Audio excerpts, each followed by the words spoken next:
Welcome back, everyone. We're out here. We're about to get rained out. We got a big storm pushing up on our greenhouse here. We were getting our trusses built.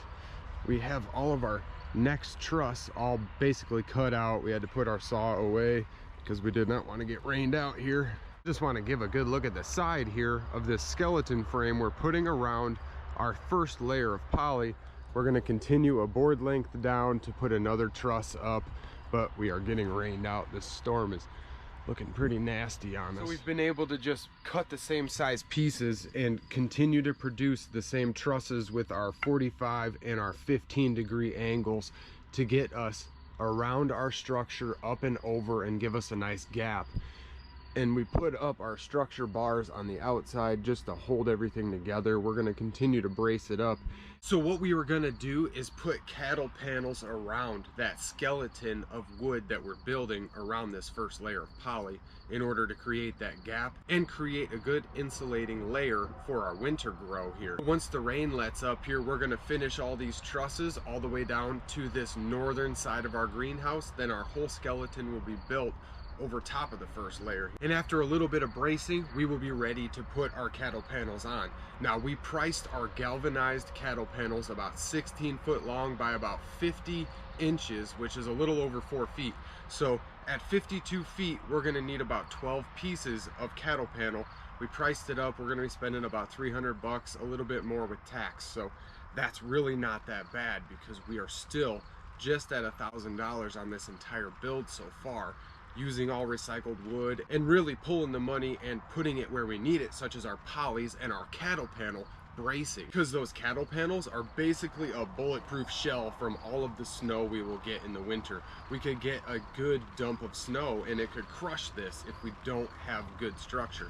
So we decided to build a wood skeleton and brace that up with cattle panels and then cover that with our poly and cinch it down on each end. And then our double layer poly will be secure and finished, and then we'll be able to hook up a nice solar powered fan to blow air from inside our greenhouse into the double blown layers and create a good insulation layer all winter, so we could possibly grow throughout the entire year here. Now, I was super excited to show a few things. Our window actuator is working very well. It's sealed up nice and tight.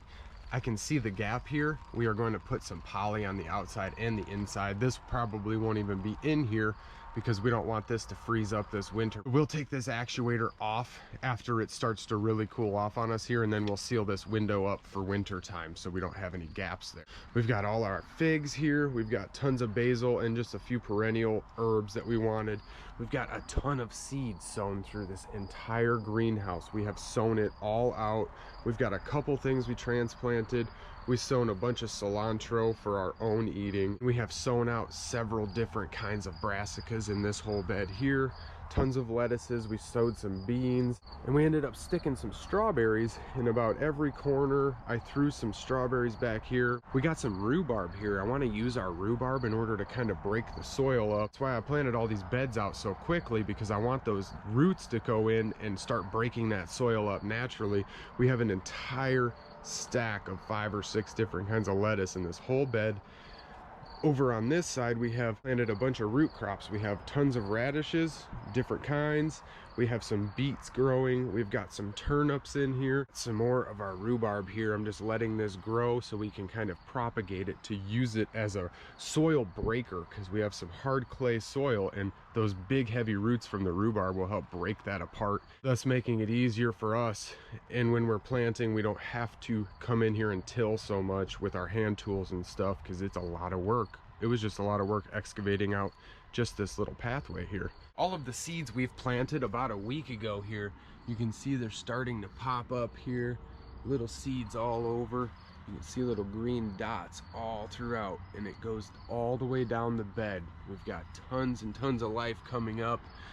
That is awesome. That is exactly what we wanted. We really need those plants in order to break that soil up so we can continue to plant in it. And we tried to use plants that really wouldn't sap too many nutrients from the ground. And your radishes basically grow in about a month, so we can have those turned out very quickly if we harvest them early. So I just wanted to bring this little update. We ended up getting rained out here, but we've got most of our structure up and we've got the right framework for what our trusses are going to be designed like. So all we have to do is duplicate that all the way down, and then we will secure our cattle panels down, and then our second layer of poly, and we will be basically done with the outside, and then we can pour a lot of energy into the inside. I hope everybody found this update interesting and learned a little bit from it and is interested in following along with this build and how we're going to achieve growing temperatures all year round. Don't forget to hit that subscribe button, and I thank you very much for watching.